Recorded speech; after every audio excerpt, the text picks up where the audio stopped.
Bueno, buenas noches a todos. Entonces, hoy la charla que les voy a dar es el impacto de las enfermedades inmunoprevenibles en el paciente con enfermedad autoinmune. Sin conflictos de interés, el objetivo de esta charla es que al finalizar conozcamos el impacto clínico que tienen las infecciones inmunoprevenibles más relevantes en autoinmunidad, revisar un poco la evidencia disponible en las infecciones inmunoprevenibles y plantear algunas estrategias efectivas de inmunización en la práctica clínica, ya que es un reto pues hoy en día. Entonces, para entender un poco esto hay que hablar de mortalidad en infecciones autoinmunes. Entonces, veamos un poco de evidencia de mortalidad.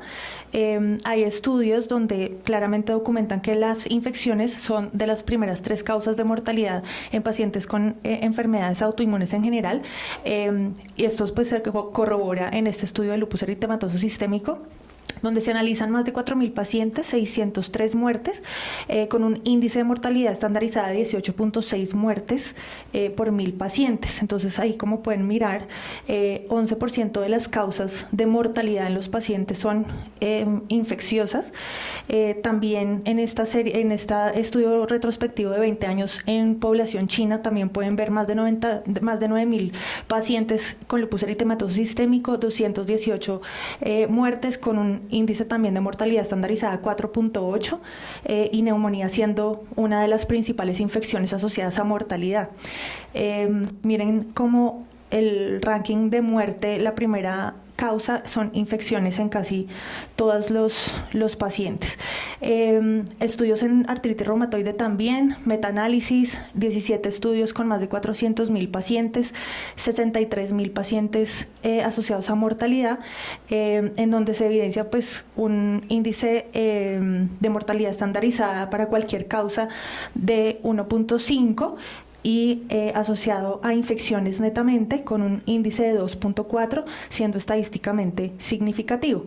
En miopatías inflamatorias tenemos la misma historia. Esto es un estudio poblacional en una cohorte sueca, en donde también se documentan 716 pacientes con miopatías inflamatorias. La mayoría eran dermatomiositis, y aquí podemos ver que las causas de muerte en general por cualquier causa, miren el HR 3.7, estadísticamente significativo, y por infecciones de 1 a 5 años después del primer diagnóstico de autoinmunidad de las miopatías inflamatorias, también un HR de 3.9. Este estudio también PROMIS, también de miopatías inflamatorias, cada vez estamos viendo más miopatías inflamatorias, también 18.6% de los pacientes mueren por infecciones, también la mayoría de dermatomiositis. Entonces, digamos que en general, primer punto importante, las infecciones son una de las principales causas de mortalidad en nuestros pacientes. Quiero que por favor se metan a mentimeter.com y y pongan acá este código 69997915, mentimeter.com. Mentimeter.com. Menti.com. Bueno, listo. Bien. Con este código 69997915. ¿Listo? Listo. Entonces, present. Entonces, ¿cuáles son las infecciones más frecuentes en pacientes con autoinmunidad? Infecciones oportunistas, no oportunistas o infecciones de comportamiento inusual.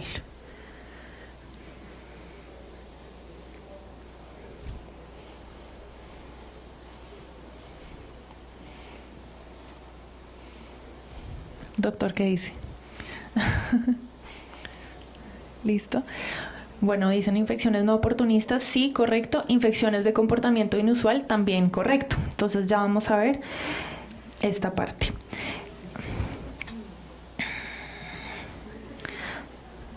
Entonces, de las infecciones en general en pacientes con autoinmunidad, la mayoría son infecciones no oportunistas que se comportan mucho más agresivo en pacientes inmunosuprimidos o con autoinmunidad. Entonces, digamos que también las infecciones de comportamiento inusual juegan un papel importante en estos casos, como por ejemplo el neumococo, que va a ser el primer germen que vamos a evaluar. Estas son las infecciones inmunoprevenibles que vamos a tratar hoy: la influenza, el VPH, el herpes zóster y el neumococo. ¿Listo? Entonces, igual tengan el Mentimeter ahí porque pues vamos a participar con los casos clínicos, son muy cortos.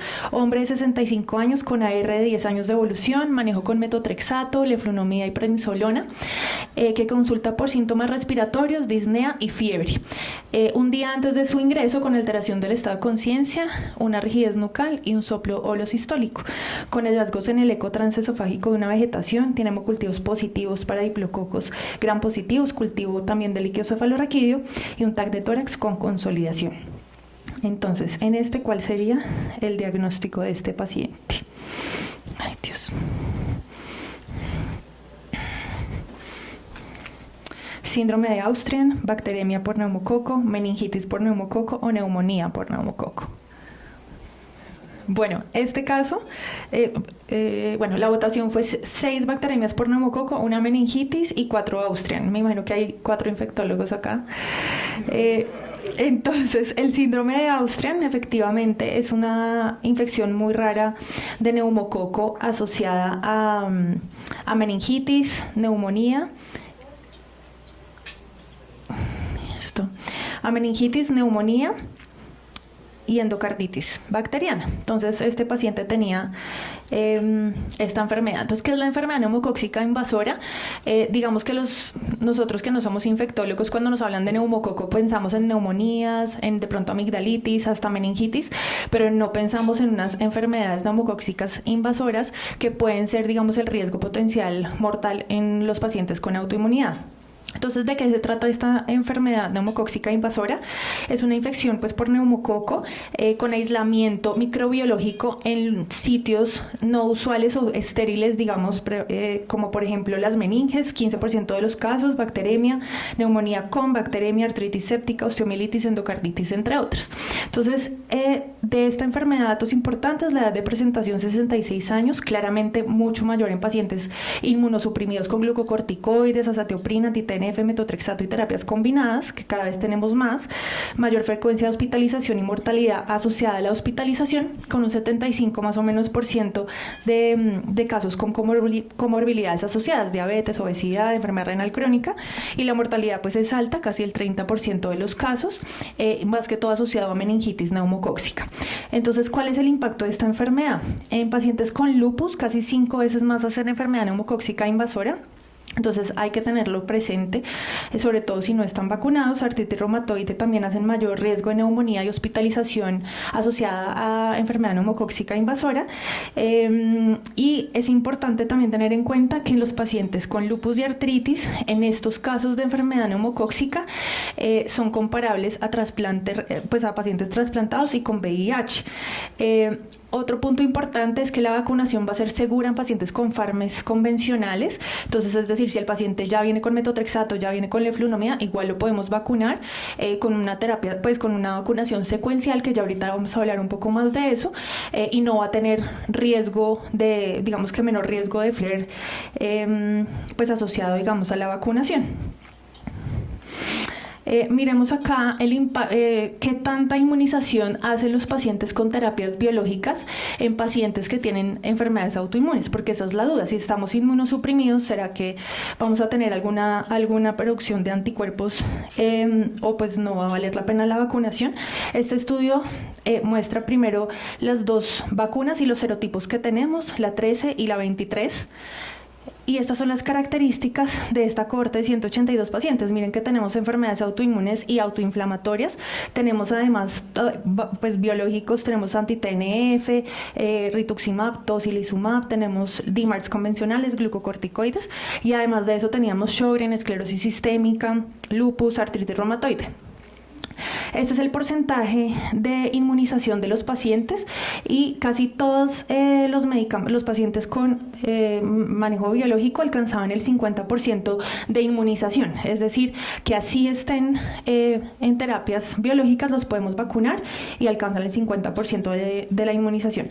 Y las enfermedades autoinmunes o autoinflamatorias también, cuando se evaluaron los pacientes por enfermedad, también la mayoría tenían una inmunización más del 50%. Entonces, conclusión, se pueden vacunar, hacen anticuerpos y pues claramente reduce la hospitalización y por enfermedad neumocóxica invasora. Entonces, ahora viene la pregunta, flare y neumococo. ¿El neumococo como infección da flares en autoinmunidad? Hay reportes de caso, por ejemplo, de lupus eritematoso sistémico, también de artritis reactiva asociada a neumococo, y en este estudio, que es el que vamos a mirar un poquito más al detalle, son flares asociados a neumococo en pacientes con lupus eritematoso sistémico. Este es un estudio retrospectivo también de más de 300 pacientes con 134 flares. De estos flares, 38 fueron asociados a infecciones y como pueden ver, de todos de los flares que hubo, que fueron 23, la mayoría fueron por infecciones bacterianas, 61%, seguido por 34% de las infecciones virales. De las virales, miren, llama la atención que la mayoría fueron infecciones virales pues no especificadas, que no determinamos qué virus fue, seguido por herpes zóster.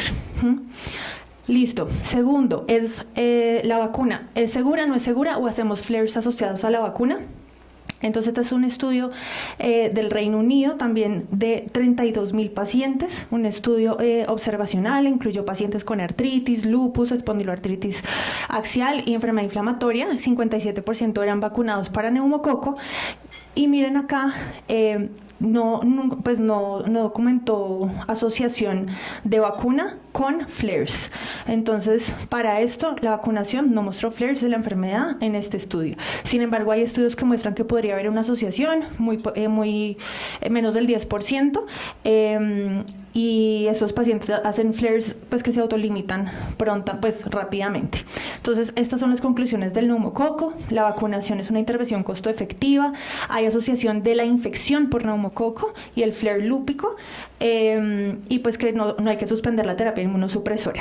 Segundo caso, mujer, 45 años, con lupus, manejo de hidroxicloroquina, satioprina, prednisolona, y llega también por fiebre, disnea y un día de alteración del estado de conciencia con una PCR positiva para influenza, un tacar de vidrio esmerilado, evoluciona a SDRA, requiere terapia con ECMO y recupera finalmente la función pulmonar a las 4 semanas.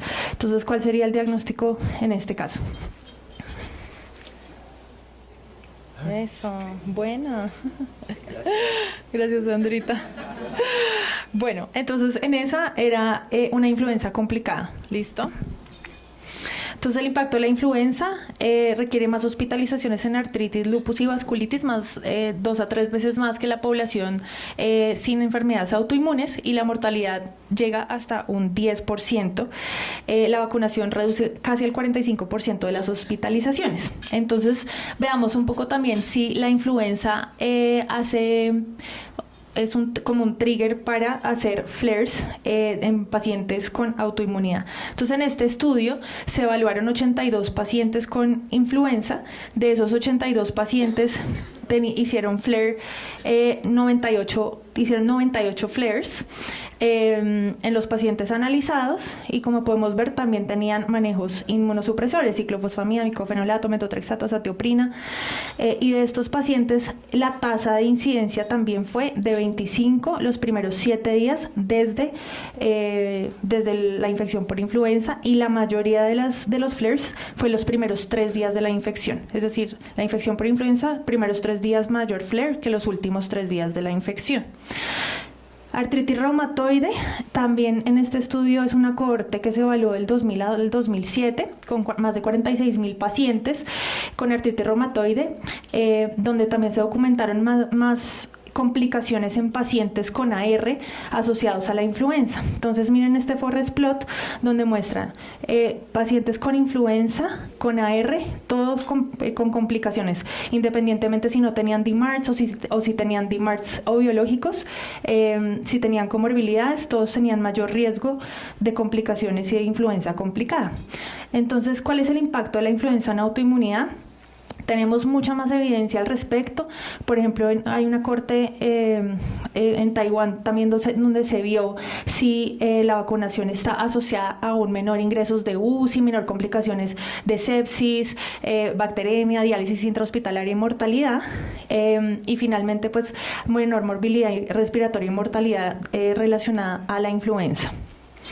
La seguridad, esta vacuna no aumenta entonces brotes de actividad de la enfermedad y también, igual que el neumococo, las respuestas son buenas y no hay necesidad de suspender la terapia para su aplicación. Listo. Entonces, conclusión de influenza: la vacunación anual contra influenza es una intervención costo efectiva que reduce complicaciones graves asociadas a ella y mortalidad en pacientes con enfermedades autoinmunes.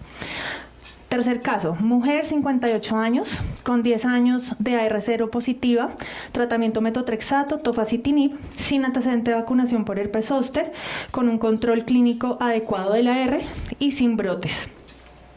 Ingresa por síntomas y signos de un herpes zóster, con una leucopenia, una PCR elevada y un TAC, digamos que sin lesiones. En estos pacientes, digamos, lo más importante y que ya sabemos nosotros como reumatólogos es que los JAK, los inhibidores JAK, son los que más se asocian a infecciones por herpes zóster y confieren un mayor riesgo.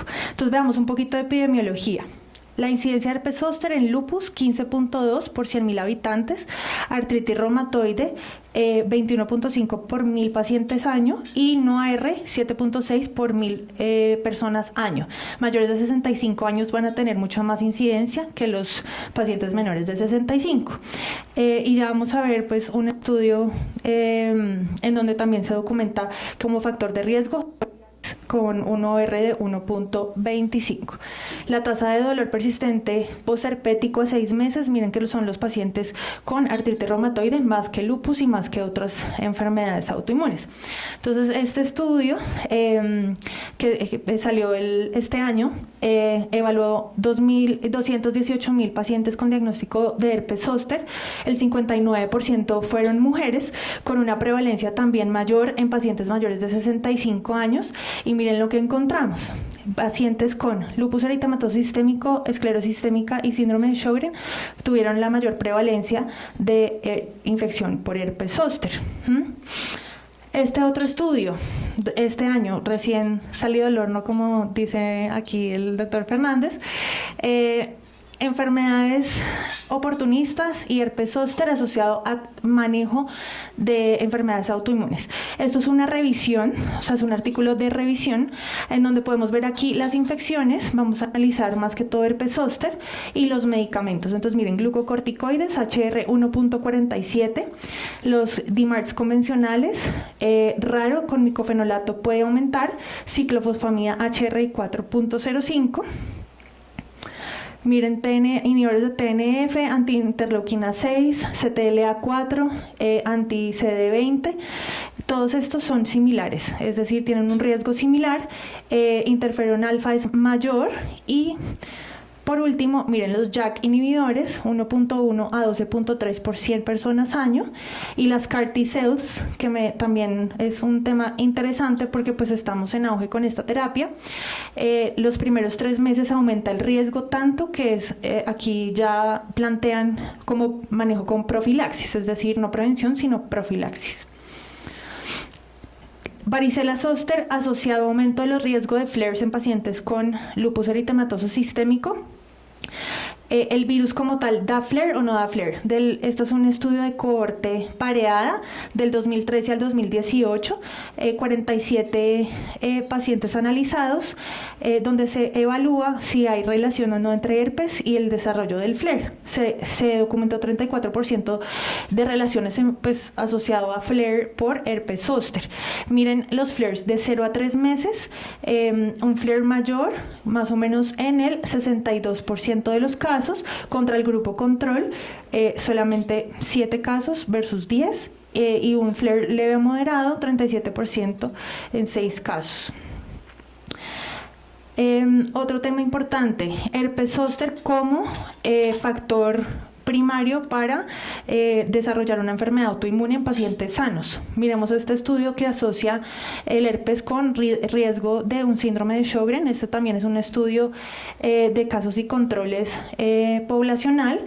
Este fue realizado en Taiwán del 2003 al 2013 y documentó también un OR de 1.89 para riesgo de síndrome de Sjögren en pacientes previamente sanos. Así que independientemente que no tengamos comorbilidades, hay que tener esto en cuenta porque puede ser también como la puerta de entrada para una enfermedad autoinmune. De este mismo estudio, entonces miren el OR 1.91 de herpes zóster, y cuando se realiza pues el estudio univariado y multivariado, también vemos el índice de comorbilidad de Charlson. Si no tiene ninguna comorbilidad, igual tiene riesgo, y más de una comorbilidad, 1.63.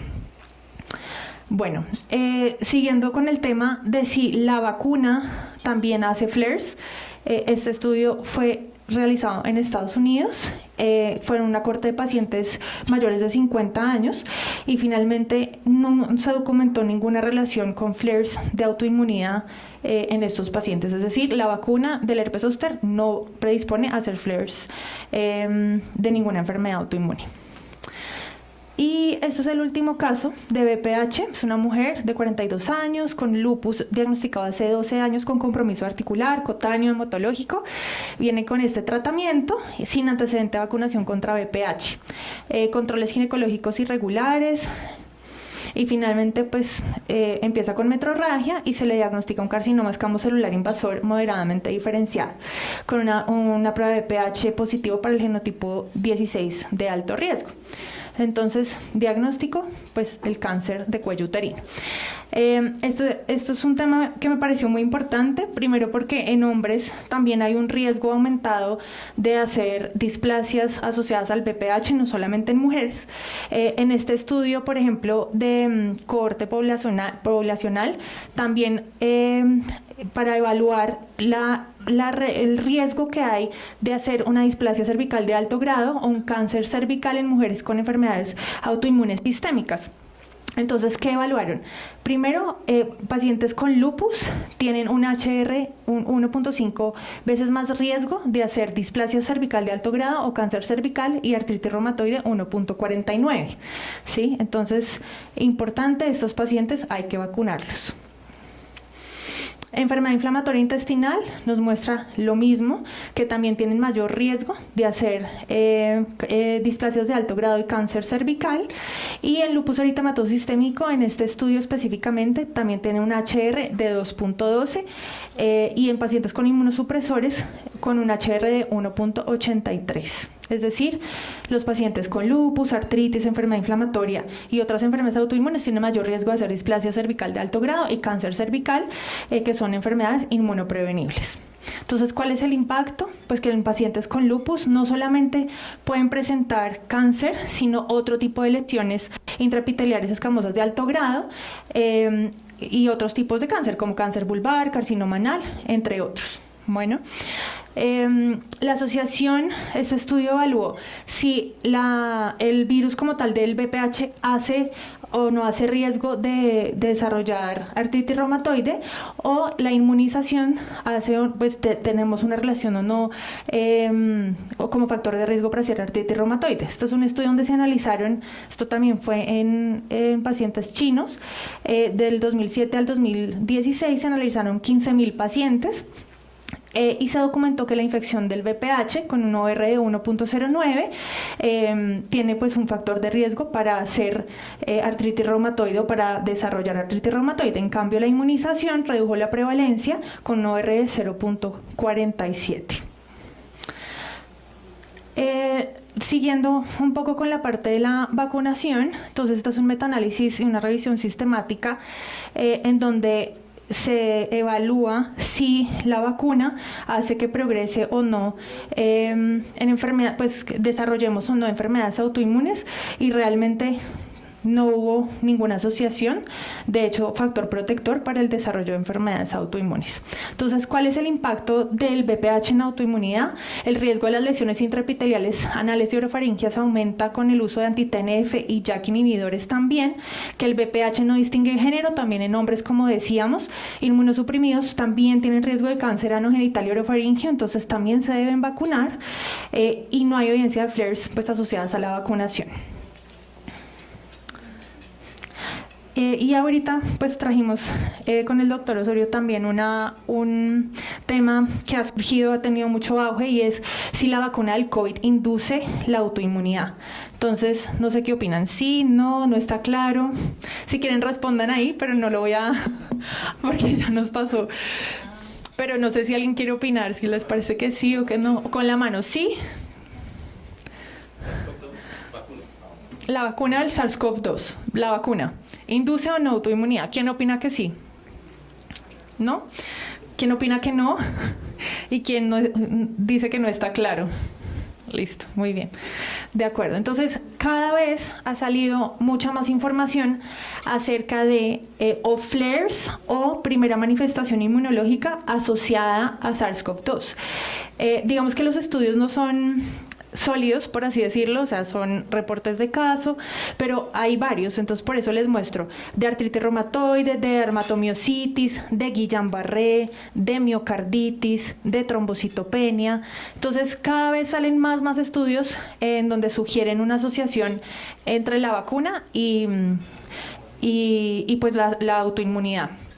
Este es el estudio, digamos, que más grande que hay pues al respecto. Es una cohorte coreana, también una cohorte poblacional, donde se intentó determinar la incidencia de enfermedades del tejido conectivo asociado a la vacuna de RNA mensajero. Entonces, en quiero mostrarles que sí se encontraron unas cosas interesantes. Miren, miocarditis, pericarditis y Guillain-Barré. Sobre todo miocarditis y pericarditis, miren como donde tenemos el HR. Entonces, pues sí hay, sugiere que hay una asociación entre la vacuna y la miocarditis y pericarditis. Aquí también tenemos la misma asociación, pero miren, lupus eritematoso sistémico, sobre todo con la vacuna de RNA mensajero con un HR de 1.24. Entonces sugiere que podría existir alguna asociación, y pues que tendríamos que estudiarlo un poco más. De otras enfermedades, alopecia areata también tuvo un HR por encima del 1, psoriasis y artritis reumatoide. Entonces, digamos que en estos casos de infecciones de vacuna por SARS-CoV-2, ahorita pues vamos a discutirlo un poco más, pero pues queda como también en un gris y necesitamos más literatura al respecto, pero pues hay evidencia que sugiere que podría haber alguna asociación. Entonces queda eso en el tintero. Y finalmente, pues los invito a consultar esta infografía, que también pues vamos a hablar un poco más de las indicaciones y cómo vacunar con la charla del doctor Osorio. Y dentro de las conclusiones, las infecciones son una causa prevenible de mortalidad en pacientes con autoinmunidad, que la vacuna contra neumococo, influenza, herpes zóster y VPH son costo efectivas, no se asocian a recaída ni flare de la enfermedad, y que no se encuentra una asociación de SARS-CoV-2 mayor riesgo de desarrollar autoinmunidad, excepto estas enfermedades que ya les mencioné, y que vacunar es parte del manejo integral del paciente pues con autoinmunidad. Gracias.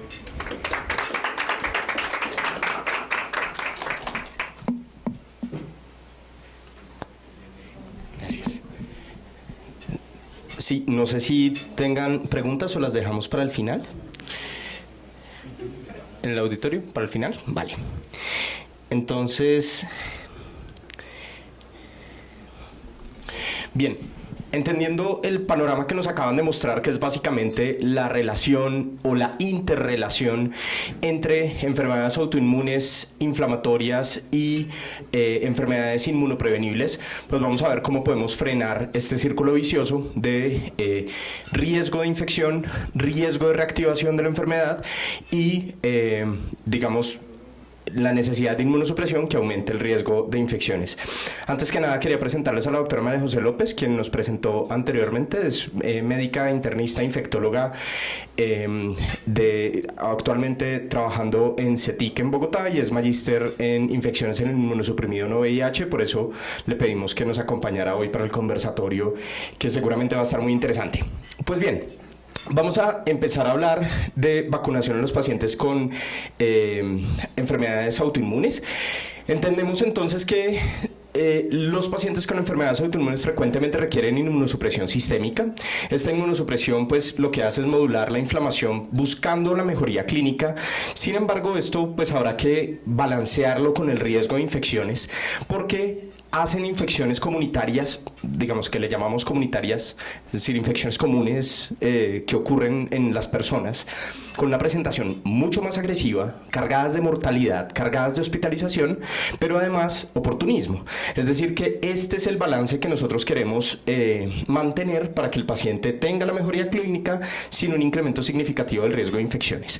Y a lo largo del tiempo, las intervenciones para controlar la inflamación pues han venido cambiando, ¿cierto? Desde los primeros inmunosupresores como corticosteroides, azatioprina, ciclofosfamida, pasando por DMARD, ¿cierto? Terapias biológicas, inhibición de algunas vías celulares y en lo que vamos ahora, que probablemente sea esto de treat to target y terapias cada vez más personalizadas, que naturalmente habrá que balancearlo con el riesgo de infección. Les quería traer esta línea de tiempo de los inmunosupresores para poderles poner otra línea de tiempo, que es la línea de tiempo de las vacunas.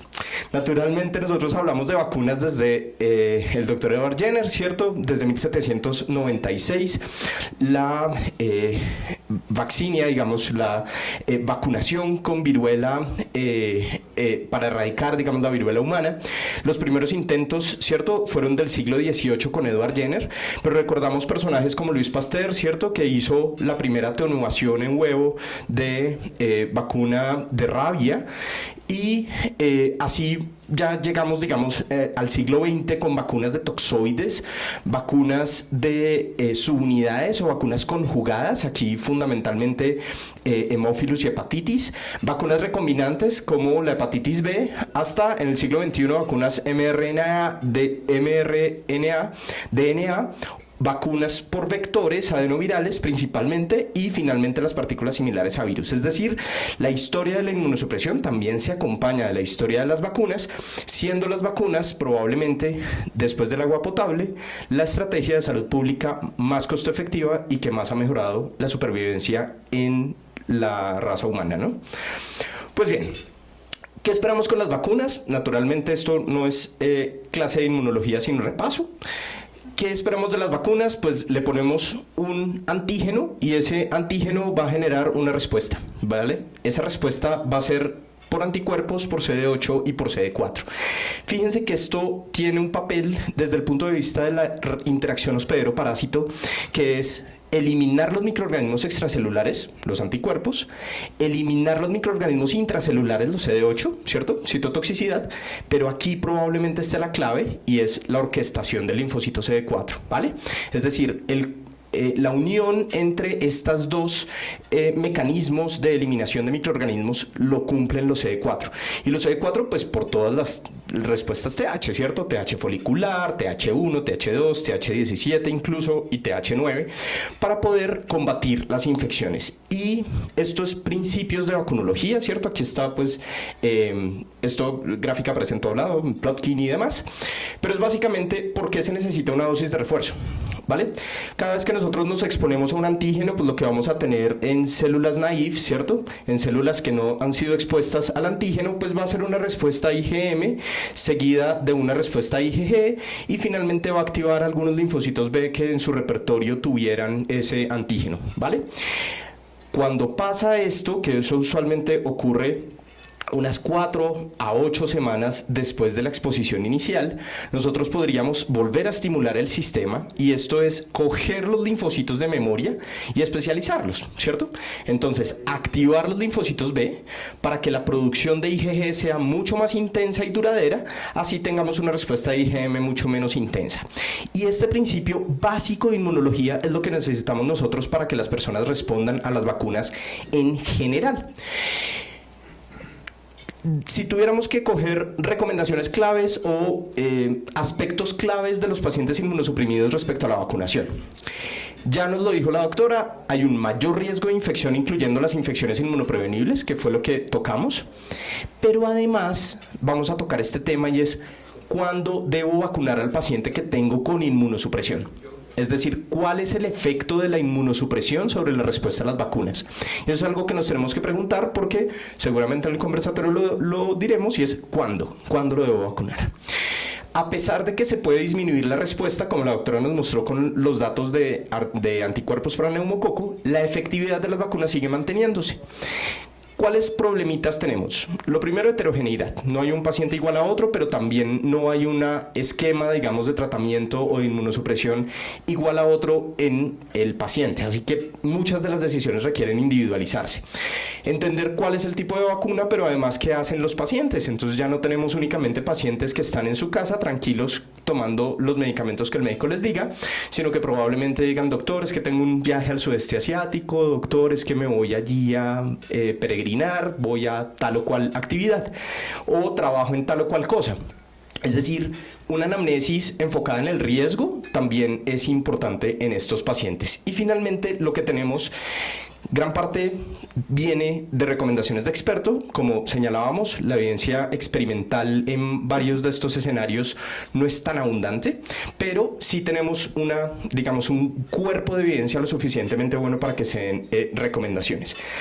Así que tenemos un montón de moléculas que bloquean diferentes vías de señalización, diferentes vías de inflamación, esto a nivel extra o digamos de la superficie celular o incluso al interior de la célula, y esos medicamentos pues podrían tener algún impacto en la respuesta a las vacunas.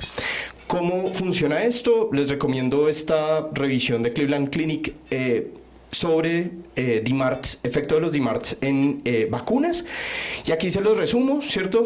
Influenza, si lo ven en verde es todo bien, no pasa nada, similar a la población, sigue protegiendo. Si lo ven en rojo, por favor no lo hagan, niños, no hagan esto solos en casa. Entonces evitarlo.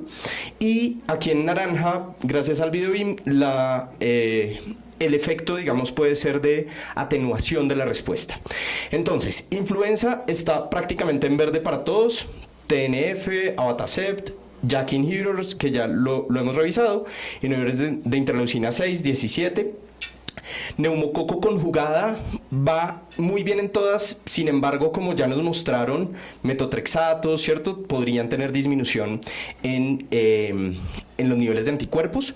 Neumococo polisacárida en general va muy bien. Zoster viva, por favor, no la pongan en inmunosuprimidos, afortunadamente ya no tenemos en el país. Zoster recombinante para este momento de 2020 estaba pendiente, ya les voy a mostrar algunos datos. Hepatitis B no ha sido estudiado, pero recordemos, así como los pacientes con enfermedad renal crónica en hemodiálisis, los pacientes inmunosuprimidos tienden a tener una menor seroconversión que los pacientes inmunocompetentes. Entonces, es probable que si tenemos un correlato de protección, como tener más de 10 miliunidades por mililitro de anticuerpos contra antígeno en superficie de hepatitis B, pues midámoslo. Es decir, que si tenemos un paciente inmunosuprimido que vamos a vacunar contra hepatitis B, midamos los títulos de anticuerpos y ajustemos, digamos, la estrategia de vacunación con base en eso. Y VPH, pocos datos, pero por ejemplo con metotrexato y con anti-TNF no parece tener ningún efecto. Como les decía, hay una cosa en roja por acá, ¿cierto?, que es Rituxi. Y pues naturalmente, si uno tiene un anti-CD20, pues lo que se espera es que no se generen anticuerpos. Y eso va a ser un problema, pero ya les voy a contar cómo podemos sobreponernos a ese problema. Entonces, les decía que recombinante no teníamos muchos datos. Pues bien, ya tenemos datos de DMARDs, tanto en DMARDs tradicionales como biológicos y demás, que muestra cómo después de 2 dosis de vacuna, tanto la respuesta celular como la respuesta humoral se da en los pacientes con esta nueva vacuna de zóster recombinante. Si bien hay menos respuesta, se sigue manteniendo el beneficio. Este es un seguimiento de vacuna recombinante de zóster en más de 130.000 pacientes con artritis reumatoide, psoriásica, que estaban en diferentes esquemas de tratamiento, y se mantuvo la efectividad clínica. Acuérdense que no hablamos de eficacia son en ensayos clínicos, efectividades en vida real. Se mantuvo la efectividad clínica con una disminución de casi el 50% de las tasas de incidencia de herpes zóster después de la vacunación. Es decir, responden con anticuerpos, responden celular, así la respuesta sea menor, pues obtenemos beneficio. Y esto que la doctora nos había señalado, ojo con los inhibidores JAK, pues bueno, ¿se puede vacunar a la gente estando en inhibidores JAK? Sí, la respuesta es que incluso en monoterapia o en terapias combinadas, comparado con controles, la respuesta de anticuerpos después de la vacunación con 2 dosis de vacuna recombinante podría ser comparable, naturalmente. La gran mayoría de pacientes aquí estaban en baricitinib, 17% en UPA y 8.5% en tofacitinib. Es decir que sí hay respuesta, la protección clínicamente se da, así que así respondan un poquito menos, pues se van a beneficiar de esas intervenciones. Como les decía, pues Jenner, Pasteur, ¿cierto? Los doctores Karikó y Weissman, Nobel de Medicina por vacunas mRNA. Y vamos a hablar, gracias a la doctora María José López por la diapositiva, de la clasificación de las vacunas. Es decir, vamos a tratar de hacer las vacunas fáciles para todos. Y esto es de verdad muy sencillo. Las vacunas se dividen en vivas y no vivas. ¿Listo? Vivas, BCG, polioral, que ya no utilizamos, influenza nasal, que no tenemos en el país, triple viral, que sí tenemos, varicela, zóster, ya no tenemos, pero varicela sí, fiebre amarilla, dengue, rotavirus, fiebre tifoidea, ¿vale? Entonces, estas son las vivas. Estas vivas, precaución, si usted las necesita utilizar, consulte a su infectólogo de confianza. Le siguen las vacunas no vivas, y de vacunas no vivas pues tenemos todo el resto, es decir,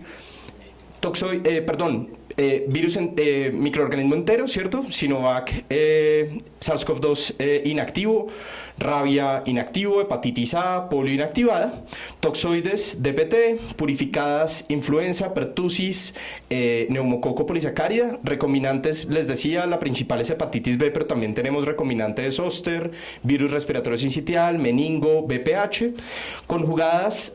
Afortunadamente tenemos conjugadas, acuérdense que se conjuga con un toxoide o con una proteína que potencia la respuesta, por ejemplo la CMR 197 o algunas otras, para no hablar aquí de marcas. Y lo que tenemos son vacunas conjugadas meningocócica y neumocócicas. Y finalmente las de material genético, ¿cierto? Las conocimos todos para SARS-CoV-2 y también tenemos de respiratorio sincitial. Todas estas son seguras.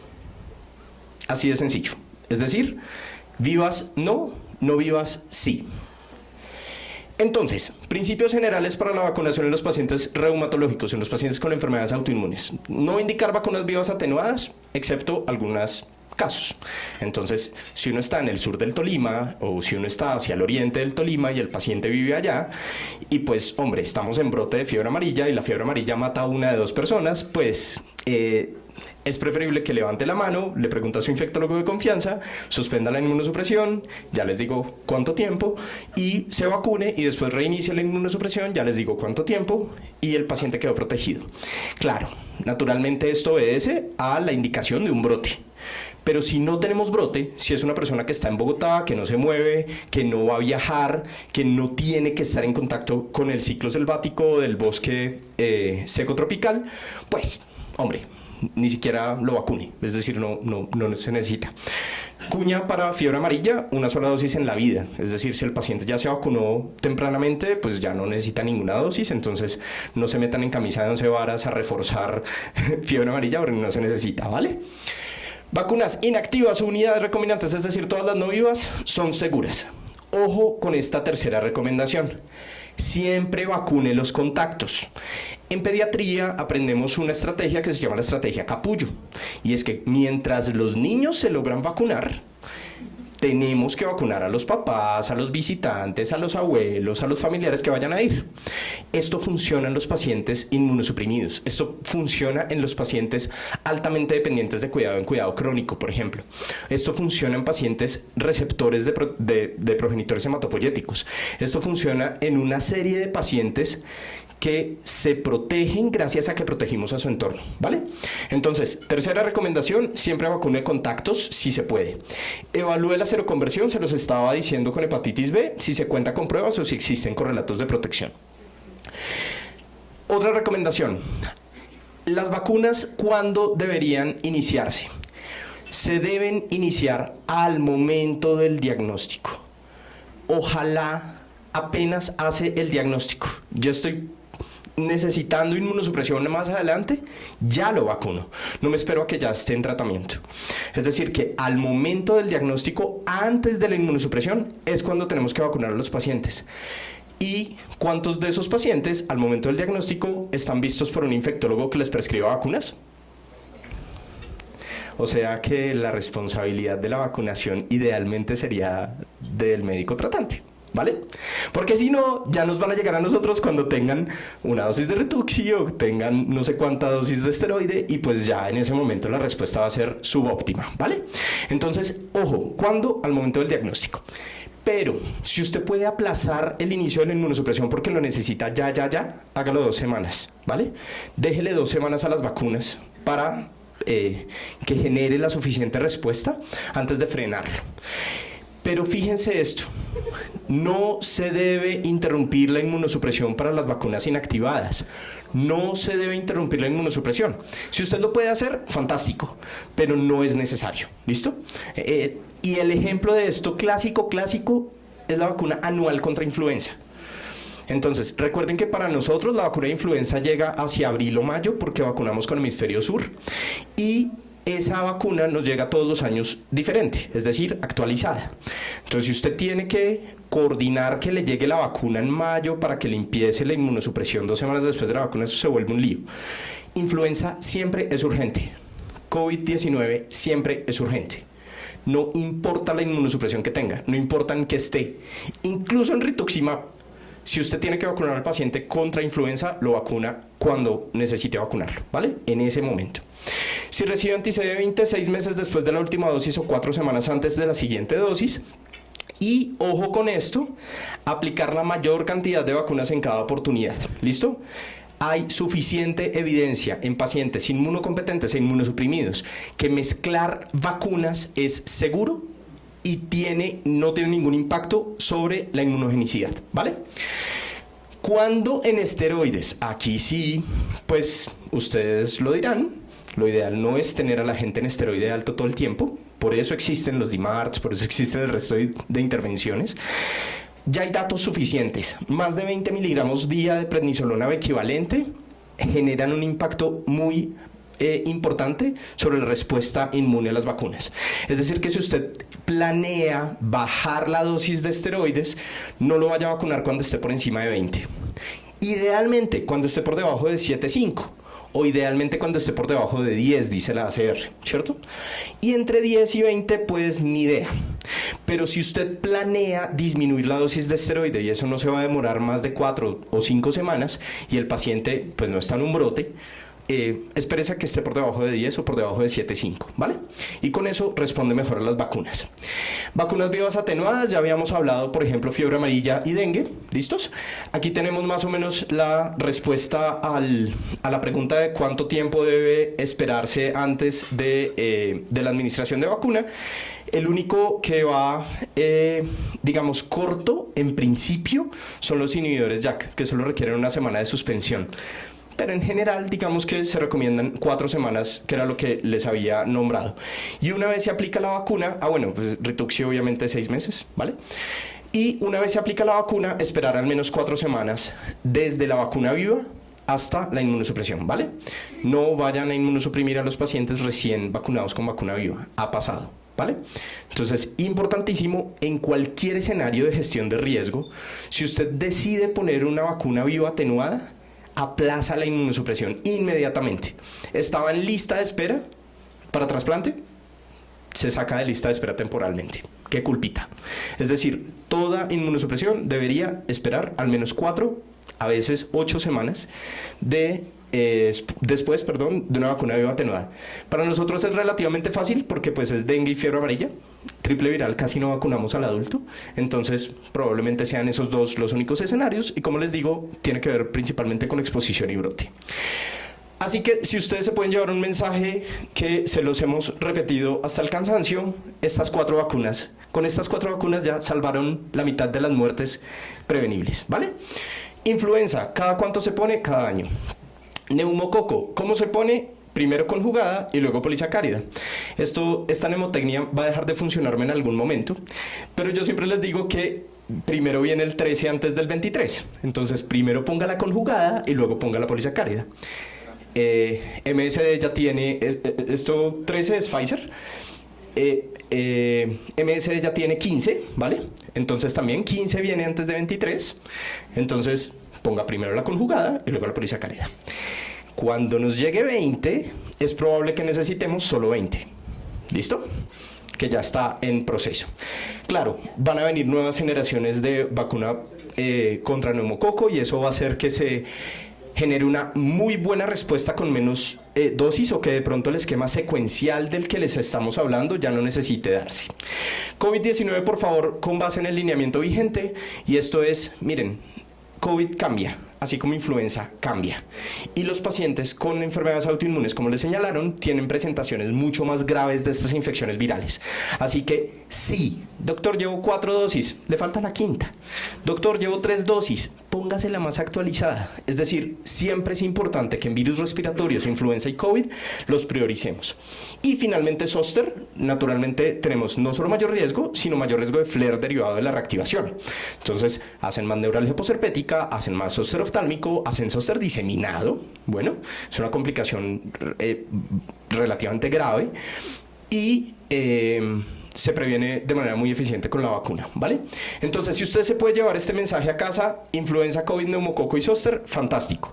Si usted en su consulta le pudo poner influenza que está dentro del país, o COVID, que pues depende del ente territorial y también está en el país, o sea, usted no le prescribe nada, pues bien, pero se lo recomienda.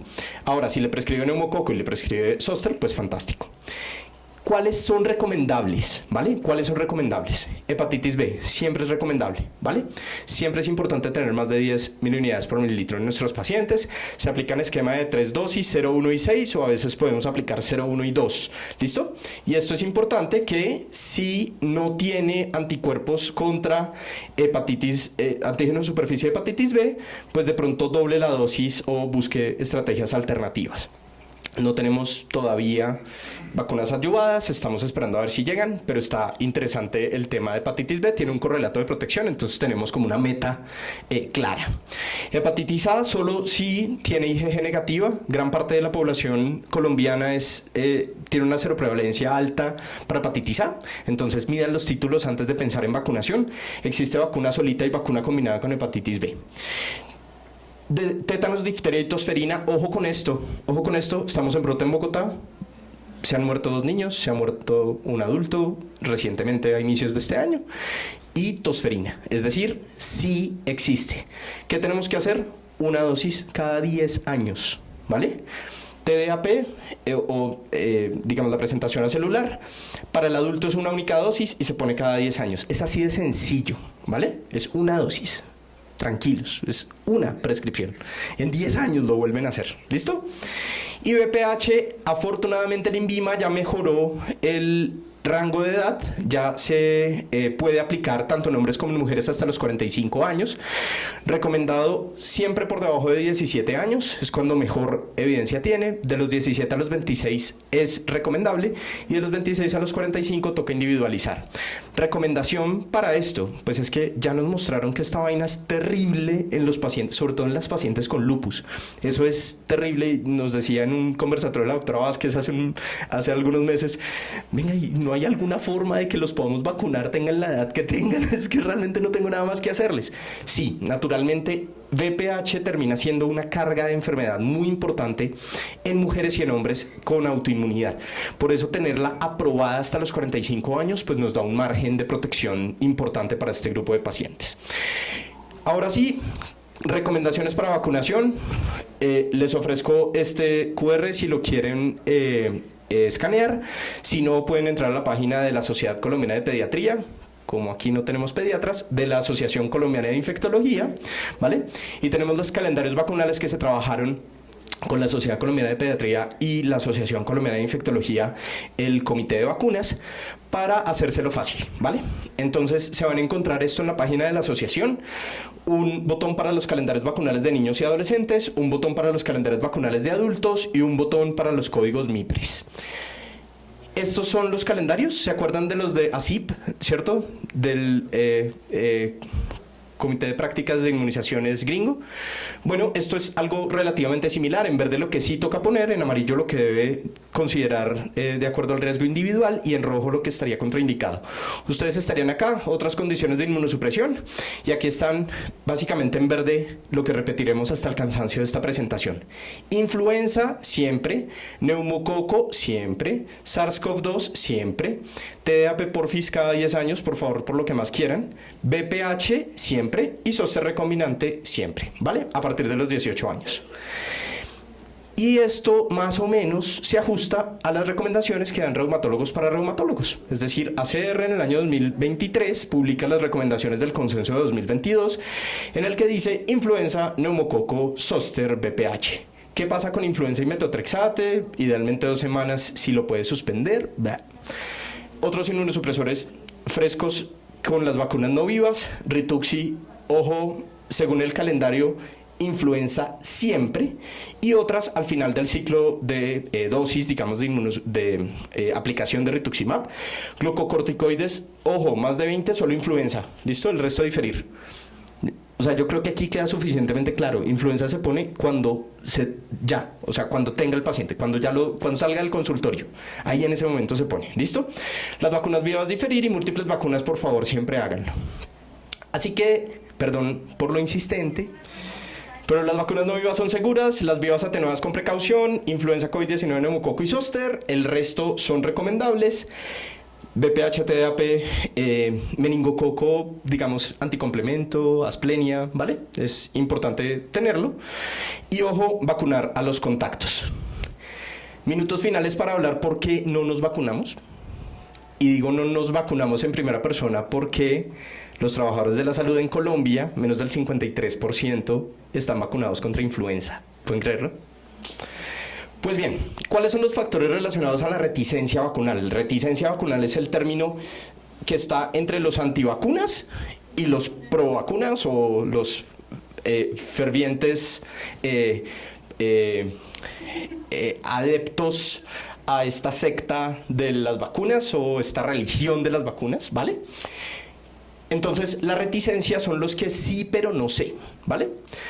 Temor a efectos secundarios, fundamental. ¿Cómo se puede sobreponer uno a esto?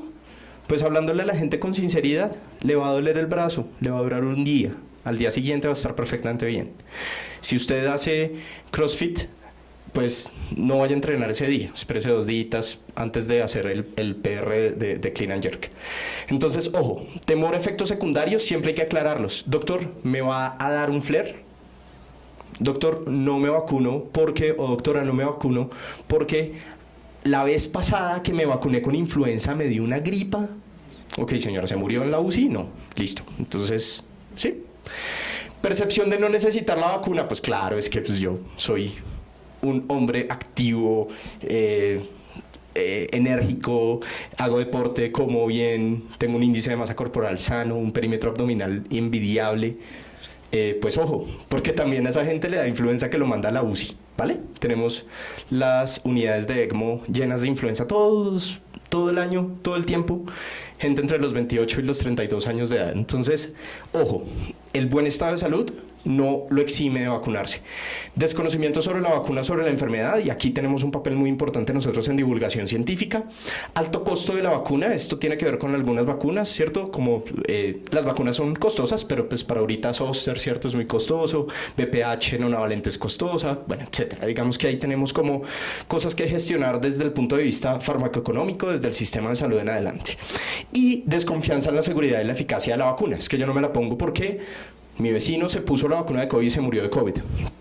Vale. Y ojo esto, falta de recomendación por parte de los profesionales de la salud. Pues claro, si el paciente llega a la consulta y nadie le habla de vacunas, ¿cómo esperamos que se vacune?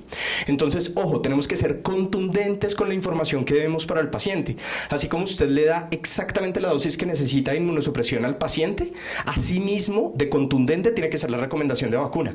Señor, hay que vacunarse contra influenza. ¿Ya se vacunó este año? No. Ok, hay que vacunarse. Doctor, pero es que, cuénteme, ¿qué dudas tiene? No. Ok. Es esto, es esto, es esto. Así de contundentes tenemos que ser también con la vacunación. Y trabajadores de la salud que se vacunan contra influenza, ¿quiénes son los que más se vacunan? La gente de mayor edad, pues claro, ya empieza uno a oler el riesgo cerca. Trabajadores con más de 10 años de experiencia, por una cosa y por la otra. Hay estudios cualitativos interesantes de esto. Y es que si han visto a un colega morirse por influenza, se vacunan todos los años. Por ejemplo, o si han tenido pacientes cercanos con influenza que han tenido estancia en la UCI, se vacunan todos los años. Personas, trabajadores de la salud con enfermedades crónicas que recomiendan vacunas a sus pacientes. ¡Ay, qué interesante! Si yo vacuno a mis pacientes, me vacuno más yo, pero eso también sucede al revés. Si yo me vacuno, tiendo a vacunar más a los pacientes. Hay un estudio muy interesante de COVID en Austria.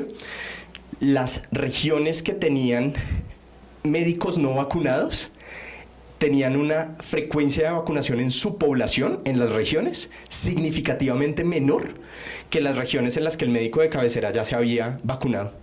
Interesante, ¿no? Haber recibido alguna vacuna de COVID o alguna otra vacuna también mejora la adherencia, digamos, a la recomendación de influenza en el trabajador de la salud. Y finalmente, esto muy importante, conocer los calendarios vacunales. Pues por eso es tan importante esto que estamos haciendo. ¿Qué intervenciones podemos hacer? Primero, promocionar campañas educativas. Esto hace parte de una campaña educativa de la Asociación Colombiana de Infectología para descentralizar la vacunación. Es decir, la vacunación es responsabilidad de todos, no del infectólogo. Fortalecer el papel de los trabajadores de la salud en la vacunación y en la prevención. Compartir experiencias de las personas vacunadas. Esto es importantísimo. En enfermedades crónicas hay harta experiencia. Y es que cuando usted educa por pares, es decir, cuando usted habla con otra persona, si usted tiene AR con otra persona con AR, si usted tiene diabetes con una persona con diabetes, si usted tiene falla cardíaca, habla con una persona con falla cardíaca, es más probable que capten el mensaje a que si se lo da a otra persona. Reforzar los puntos de vacunación en la infraestructura, esto es fundamental. Doctor, ¿dónde me vacuno? Vaya a su EPS. Sí, pues, ¿vale? Siempre tengan cerca, eso es recomendación personal, siempre tengan claro el punto de vacunación más cercano a su consultorio o a su hospital, ¿vale? Entonces, por ejemplo, yo sé que en la clínica Chayo, cruzando la avenida Suba, hay un punto de vacunación. Entonces le digo, allí, ¿sí? Es decir, allí tenemos que promover esto cuando las barreras de infraestructura y del sistema están. Sistemas de compensación positiva, eso es un sándwichito y un jugo. No, mentiras, esto pues hay muchas otras cosas, ¿no? Entonces, si su población está vacunada, yo le hago un pay for performance, o si, sí, digamos como que hay cositas interesantes que se pueden hacer respecto a compensación positiva. Pero fíjense esto tan interesante, comunicación asertiva de los datos científicos y responder ante la desinformación, y en esto tenemos responsabilidad todos. Es decir, nosotros estamos llamados a ser no solo líderes en salud, no solo líderes en los hospitales, sino divulgadores científicos aptos y divulgadores científicos efectivos. Entonces, el influencer que tiene millones de seguidores abre la boca y la gente le cree, y nosotros que somos personas capacitadas abrimos la boca y nadie nos cree, porque no sabemos hablar, porque no sabemos comunicar, porque no sabemos hacer un reel, porque de pronto toca bailar, porque de pronto toca, bueno, qué sé yo. Pero sí es importante que la comunicación, sin ridiculizarse, es decir, sin perder credibilidad, sea una comunicación asertiva de los datos científicos. Y conocemos, yo creo que todos seguimos algunos en redes sociales, ¿cierto? Personas, médicos de diferentes latitudes que comunican muy bien, de manera muy asertiva. Bueno, sigamos su ejemplo y tratemos de comunicarle mejor a las personas. Ok, primera barrera con la que se encuentran, ¿cierto? Las vacunas deben ser prescritas por MIPRES. ¿Cuál vacuna no es MIPRES? Influenza para los pacientes inmunosuprimidos, influenza en mayores de 60 años. En gestantes, ¿cierto? TDAP en gestantes. Y paré de contar. Entonces, todas las vacunas deben ser prescritas por MIPRES. Y hablando con los colegas, pues estas son las respuestas que le dan a uno de ¿por qué maldita sea si tiene que esperar a que venga el infectólogo para vacunarlo? Pues bueno, no tengo tiempo. Ya las voy a mostrar cuánto se tarda uno haciendo un MIPRES. No me sé el código. Ah, bueno, tranquilos. Para eso tenemos un código QR más adelante. Que lo vacune el infectólogo. Interesante. Me invitaron a una reunión de reumatólogos, gastroenterólogos y dermatólogos. Y yo iba por los pasillos con un carnet que decía dermatología. Y pues normal. Y en los pasillos la gente en la mesita pues del break decían, ¿cómo le parece? Es que yo lo mandé al infectólogo 3 meses para que lo viera y me lo devuelve sin vacunas. Descarado. Y yo dije, sí, terribles infectólogos. Claro. Esto es una percepción que tienen los especialistas no infectólogos. Y es que tienen que prescribir otros medicamentos más importantes. Paréntesis cardiovascular, no porque trabaje en Chayo. La disminución del riesgo de un nuevo infarto por estatinas es del 25%, con el uso de estatinas es del 25%, la reducción. La reducción de un nuevo infarto con la vacuna de influenza es del 37%. ¿Y que prescriben los cardiólogos? Rosuvastatina, atorvastatina, pero no vacuna contra influenza, ¿vale? Entonces, ojo porque los medicamentos todos son importantes para reducir el riesgo. Y esto es una pregunta muy frecuente en las personas que manejan entidades de alto riesgo, ¿cierto? ¿Y otro MIPRES? Pues sí, otro MIPRES. Entonces, ¿cómo hacemos para que las cosas se vuelvan así de fáciles? ¿Alguien recuerda esta vaquita? ¿Cierto? La vaquita del PAI. A las vacunas hay que ir 8 veces. Infidencia, me pusieron a asesorar un programa de inmunizaciones y pues la mayoría de los casos eran en pediatría. Y yo pediatría no veo desde el 2007. Y entonces de la única forma en la que me acordaba del esquema de vacunación es cantando la canción de la vaquita. Y esto de verdad, lo hacía muy fácil. Entonces, te la ponemos fácil. En mi casa yo no soy el único fan de la vaquita, mi hija también es súper fan de la vaquita del PAI, entonces cada vez que encontramos una vaquita, pues nos tomamos la foto de la vaca Lola del PAI. Fácil. MIPRES y recomendaciones. Este código QR tiene una tabla que desde el capítulo central de la asociación se las recomendamos y se las actualizamos, ¿vale? Porque acuérdense que el lineamiento de influenza cambia cada año, entonces ahí van a tener el código actualizado de todas las vacunas, ¿vale? Entonces si usted considera que su paciente necesita una u otra vacuna, ahí en esa tablita lo va a encontrar para tratar de hacer el MIPRES más fácil, es decir, así. La vacuna la tiene aquí, el código MIPRES está acá, la presentación MIPRES está acá, qué dosis necesita, si necesita un refuerzo y observaciones respecto a cada vacuna, ¿vale? Ahí lo van a encontrar, realmente está muy fácil. Y entonces uno dice, venga, pero es que se demora mucho haciendo el MIPRES. Entonces, esto es una prescripción en tiempo real, se los juro de verdad que esto no está acelerado, ¿listo? Estás grabando la pantalla de mi computadora haciendo una prescripción de MIPRES, ingresan los datos del prescriptor, ingresan el número de cédula del paciente, el escenario ambulatorio en la mayoría de los casos, ¿vale? Decirle que no y un diagnóstico que se relacione con el riesgo, ¿no? Entonces, por ejemplo, aquí falla cardíaca. Agregar medicamento, tipo de medicamento. Y aquí pues consultan el código MIPRES de la vacuna que vayan a prescribir. Este es el ejemplo de Zoster. Polvo para reconstituir, solo les aparece una afortunadamente. Intramuscular, escriben básicamente la condición del paciente que lo hace candidato a la vacuna. ¿Listo? Indicación de inmunosupresión, trasplante, etcétera, requiere vacunación contra Zoster. Clave de MIPRES. La mayoría aquí aparecen una dosis. La única que no aparece con dosis, sino con microgramos es Zoster recombinante, ¿vale? Entonces recordar que son 50 microgramos. GSK no me está pagando por esto. ¿Listo? 50 microgramos cada 2 meses. Y ya está. De verdad, ¿cuánto nos demoramos? Este video dura 1 minuto 24 segundos. ¿No tienen 1 minuto 24 segundos en la consulta para sus pacientes? Pues bueno, ¿vale? Entonces, realmente hay que desmitificar esto del MIPRES. Es una estrategia muy sencilla. De hecho, el MIPRES es un super sistema porque le permite a nivel nacional saber qué tanto se prescribe de cada tecnología en salud. Entonces, es lo más cercano a tener un sistema de información universal. Y recordarles que esto es trabajo en equipo, ¿listo? Es decir, aquí no es labor del infectólogo, no es labor del reumatólogo únicamente, no es labor del médico de atención primaria, sino que probablemente es responsabilidad de todos. Y con eso cierro y quedamos atentos a preguntas. Muchas gracias.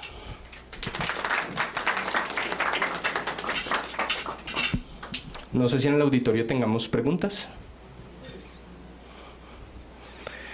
Confundidos o muy claro, eso es siempre lo que pasa.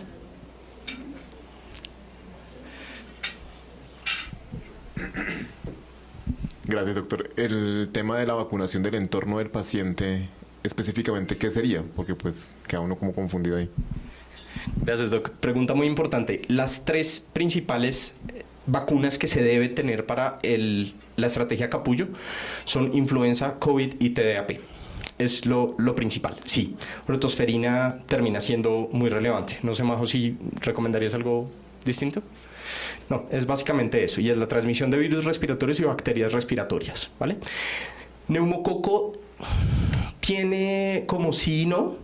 Hay una experiencia interesante que es vacunar a los niños para la enfermedad del adulto, y es, una vez se introdujo neumococo conjugada en los Estados Unidos de 7 valencias y luego de 10 valencias. Lo que se vio en las hospitalizaciones de mayores de 65 años es que disminuyeron, digamos, en la medida en que se iba vacunando a los niños. Entonces, naturalmente, pues los niños comparten neumococo con sus abuelos, y estas vacunas conjugadas tienen la ventaja de que son esterilizantes en la mucosa, digamos, respiratoria. Entonces, sí, neumococo sería recomendable. Neumococo sería recomendable en pacientes de muy alto riesgo, pero naturalmente uno preferiría digamos, priorizar los virus respiratorios y estas bacterias que se transmiten tan fácilmente por gotitas.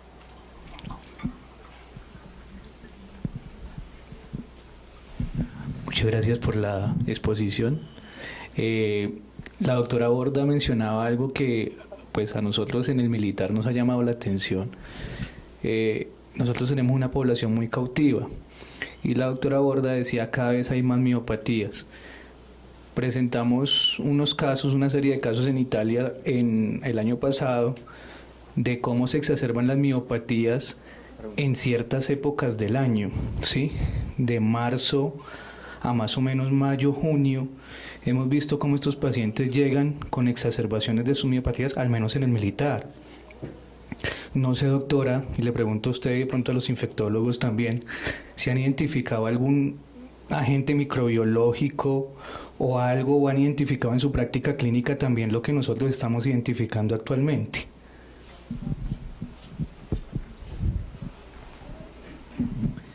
Gracias, doctor.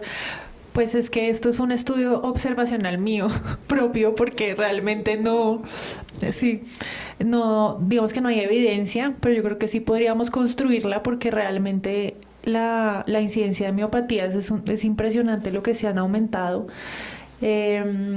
Yo he visto casos asociados a la vacuna de SARS-CoV-2, pero lo que decía el doctor antes de la charla es real, y es que uno no sabe si fue el COVID o si fue la vacuna, porque digamos que igual se puso al tiempo que les dio COVID, entonces ahí queda uno como medio perdido. Pero sí, es interesante evaluar eso, no sé, doctor. Gracias, doc. Hago un paréntesis porque creo que la pregunta se la voy a pasar a María José. Hago un paréntesis respecto a los eventos adversos relacionados con vacunas.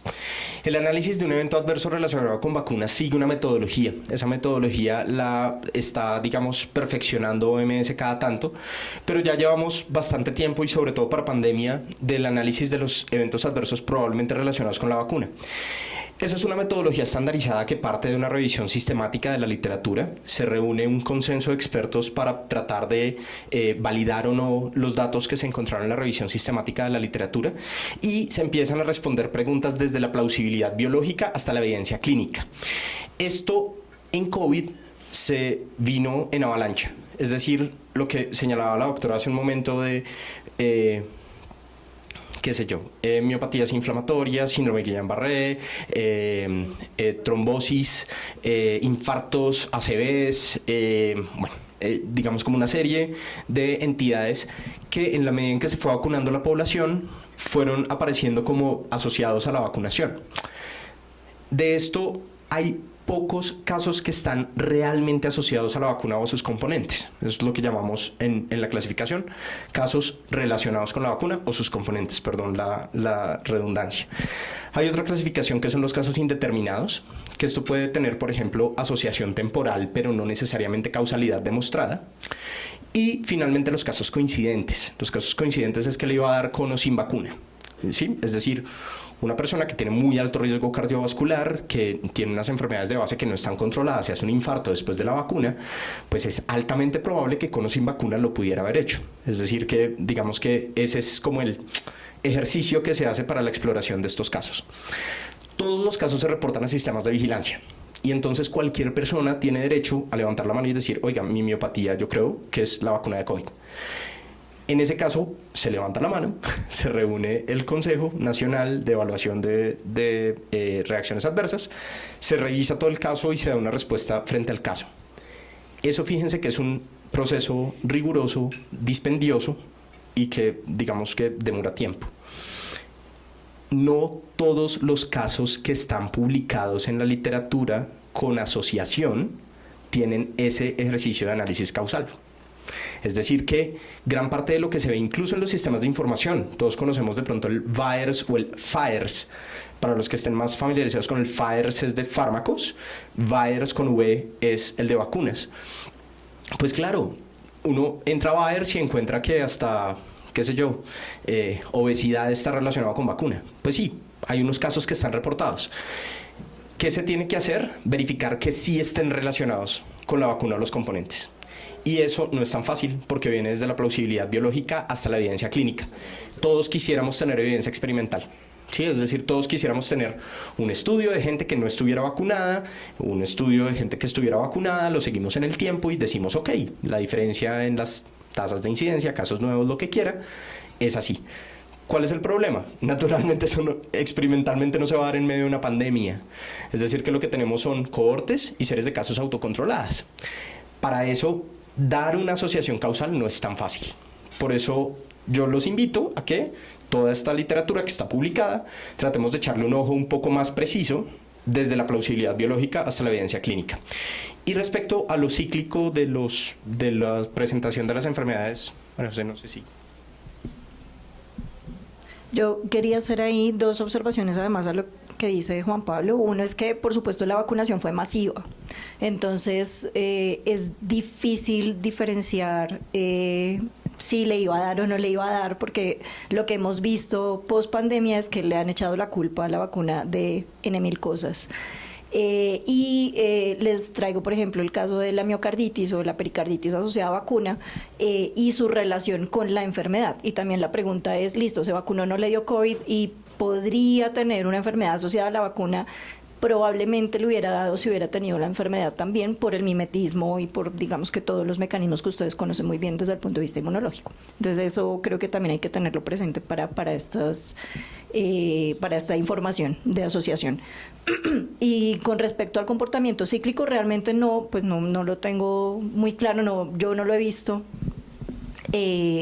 particularmente, pero muy probablemente tenga alguna asociación con la circulación de virus respiratorios. Digamos que ya la doctora nos mostró la asociación de enfermedades infecciosas con flares y sabemos que los virus respiratorios, a pesar de que no nos comportamos como los países que tienen estaciones donde hay un comportamiento cíclico muy claro, nosotros sí tenemos, digamos que una periodicidad un poco diferente, pero igual cicla y digamos que valdría la pena revisar en ese comportamiento que ustedes ven de las miopatías, si hay alguna asociación con la circulación de virus respiratorios y qué virus respiratorios circularon con los datos que tenemos del Instituto Nacional de Salud en esos momentos en los que ustedes ven flares de la enfermedad. Gracias, sí, completamente de acuerdo. ¿Alguna otra pregunta? Dale. Tengo, bueno, un caso personal de una paciente con AR, tenía en el momento de la consulta actividad de la AR, estaba con 2 fármacos, metotrexato, leflunomida, y también adicionalmente dice, ay doctora, ¿qué pasa? Que me duele mucho acá, me están saliendo unas lesiones, herpes zóster. En estos casos, pues me toca ajustar el manejo inmunomodulador en la paciente y pues ahí la vacuna se puede poner sin problema, o ahí cómo sería el caso en estos pacientes. Gracias, Doc, por la pregunta. La recomendación para zóster recombinante, no viva atenuada, sino zóster recombinante, es cuando resuelva el cuadro. Es decir, resolvieron las lesiones con o sin neuralgia posherpética, resolvieron las lesiones agudas, ya se puede vacunar. Casi siempre esto ocurre entre los 15 días y el mes, después del inicio, digamos, del exantema. Pero sí, la recomendación es, una vez sucede, una vez se resuelve el cuadro, se puede vacunar. Claro, porque después dice uno cuánto tiempo dura sin inmunosupresión y entonces después, ¿qué hago con la actividad? Entonces sí es recomendable eso. Recién esté resuelto el cuadro, se puede vacunar. Perdón. Y ahí solo tendría una observación y es el paciente que hace compromiso oftálmico. Entonces, siempre que resuelva el cuadro se vacuna, pero si tuvo compromiso oftálmico, sí hay que mandarlo al oftalmólogo, generalmente se espera 6 meses a 1 año y hay que verificar que no tenga uveitis, actividad de la uveitis antes de colocar la vacuna, sería la única excepción. Muchas gracias. Sí, clave para eso. Bueno, muchas gracias, doctor Juan Pablo, por la conferencia y Cami.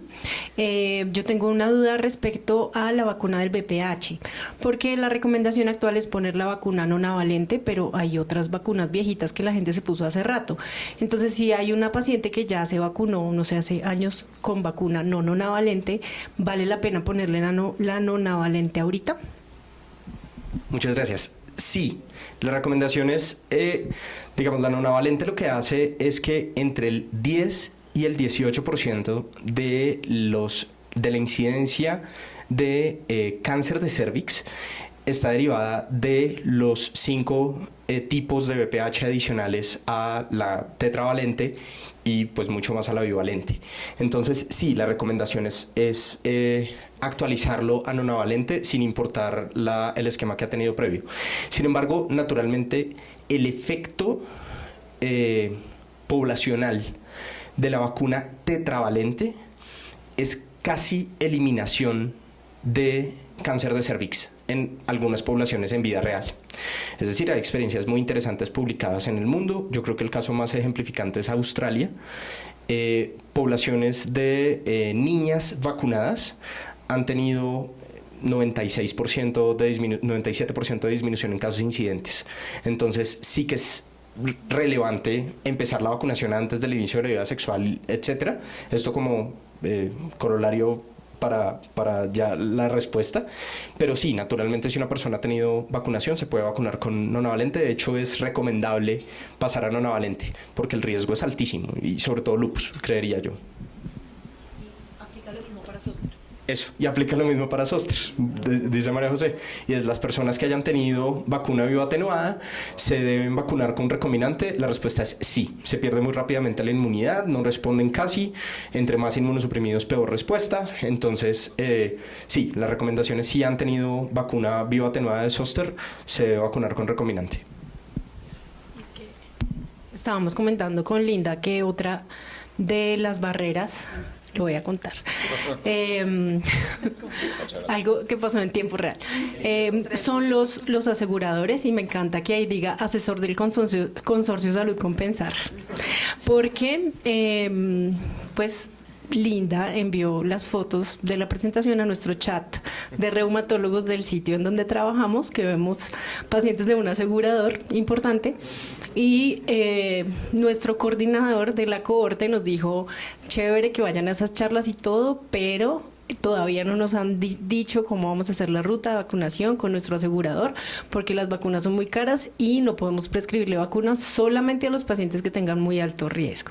Entonces ahí pues uno se sabe toda la teoría, pero más allá del tiempo y las barreras personales que tiene el paciente por los mitos que tiene y que toca hacer MIPRES y lo que sea, pues esas cosas también lo limitan a uno desde el punto de vista administrativo.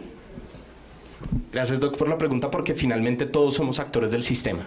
Entonces, para dar la respuesta, influenza no tiene problema, neumococo conjugada 15 llegó casi al mismo valor que 13, de hecho algunos aseguradores, digamos, lo negocian por debajo de PCB13, son realmente intercambiables, en principio, 15 y 13 son intercambiables, hay a veces más disponibilidad de 13, que es como la que conocemos de tiempo atrás, que de 15.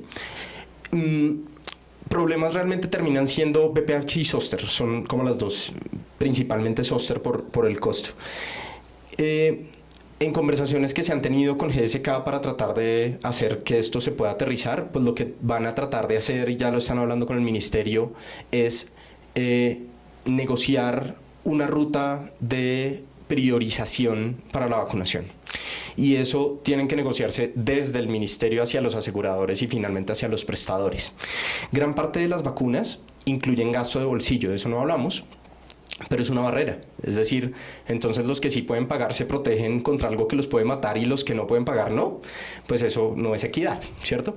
Entonces es probable que se tenga que recorrer esa ruta, se hizo con todas las vacunas, o sea, todas las vacunas han sido carísimas al comienzo y después se terminan implementando o se consigue el dinero para poderlos incluir en los PAIs de los países. Naturalmente es importante tener un PAI.